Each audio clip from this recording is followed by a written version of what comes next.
Hi, y'all. I'm Keri Stevens from the University of Texas at Austin. I'm so excited to be here today to talk about some of the work that my team has been doing in the lower Rio Grande Valley. You know, they have a different kind of flooding there. It's not necessarily always going to be river flooding, and occasionally they do have hurricanes and coastal surges, but a lot of their flooding is coming from drainage. And the fact that many of the areas in that part of the state were farmland before they were developed. So I'm excited to share with you some of what my team's found. Let's dive right in. This project was part of the Texas Integrated Flooding Framework, and they allowed us to go and just focus on the lower Rio Grande Valley because TIF is pulling together a lot of flood data, tools, models, and our goal is to help figure out how to better communicate and visualize flood risk because right now it's pretty hard for people to understand if they're at risk and what they should do. One of our key partners in this was the Museum of South Texas History, and we worked with the Water Development Board on this project as well. So one of the things that our team did is we tested maps. And we found that whenever we showed people the FEMA maps, and we printed them out great big and had people go in and hover over the table and look at the maps and talk among themselves, people could not figure out what the maps were trying to communicate to them at all. Now, in defense, those maps weren't designed as communication tools. However, it's one of the only kind of regulatory resources we have available to us, and we're consistently finding people can't understand them, including the people who are new and working in organizations who have the job responsibility of explaining those maps to the general public. We also tested the Hidalgo County Drainage District map. Pure luck, we found out, and hard work on the part of the graduate student Nancy Carlson, who did wonderful work on this project, found out that the Hidalgo County Drainage District has produced their own map. And you'll actually kind of see in that picture there a little bit that it shows all the different drains that go throughout the lower Rio Grande Valley. What we found were super important is that map also has elevation levels on it. So we had people say things to us like, wow, now I know why in March there was a flood there. Look, that is a very low elevation, and all around it is high. I would have never imagined people would have understood elevation on a map at quite the level that a lot of people did.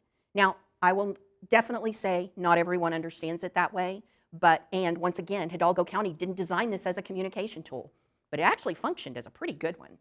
The other thing is people really were able to make sense of which areas of the valley were higher elevation, which were lower, where do these drains go, how do they empty into the Gulf, how do they go into Mexico, and so it really gave them an understanding of the area where they live.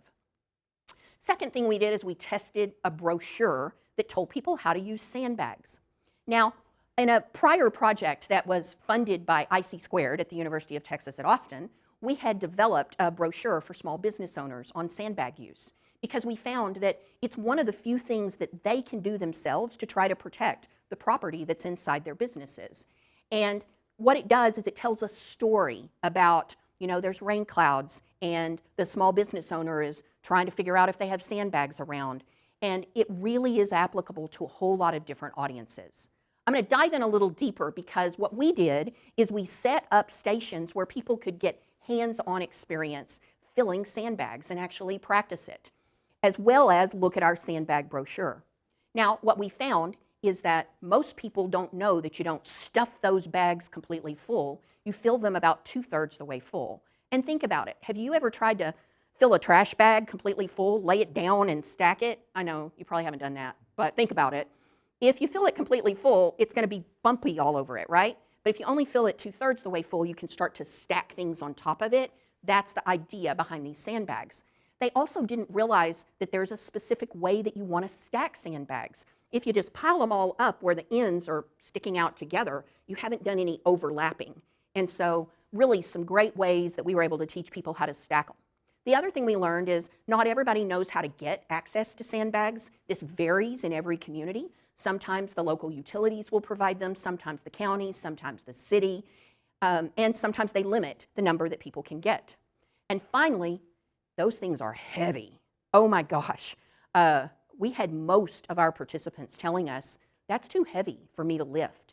And so putting some thought into who are you going to have help you lift that sandbag? Are you going to have to fill it yourself when the time comes? And then when and where are you going to store these? All of these are really important pieces of information that will help people really be able to use sandbags a whole lot better.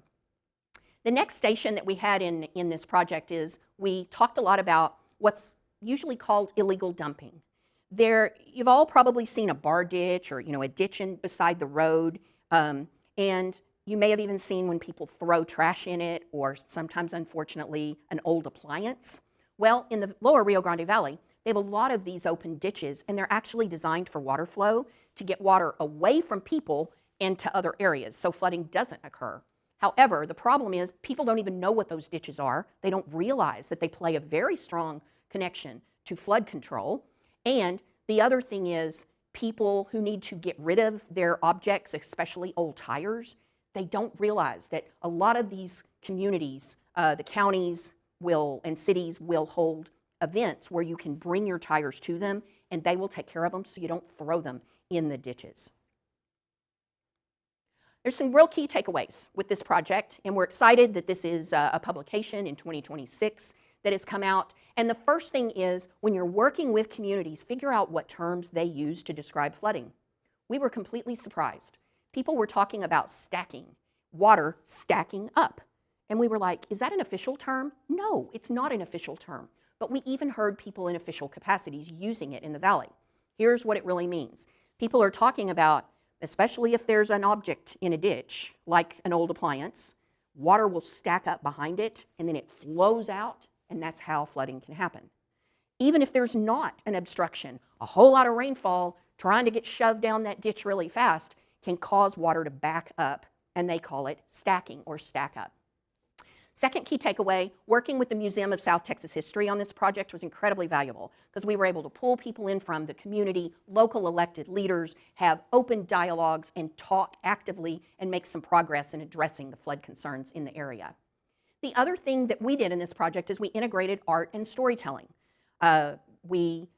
Someone brought a copy of what's called a corrido, which is a song sheet that was created to tell the history of flooding in some of the colonias in the lower Rio Grande Valley. It really resonated with people to talk about past flood experiences, looking at art, and also understanding it through story and through music. And then the last key takeaway is we need to maintain dialogue with our communities. We need to keep talking about this, listen to them, and better understand ways that we can very actively create materials so that all of our communities will be able to understand it. Thank you all so much. I really do appreciate your time.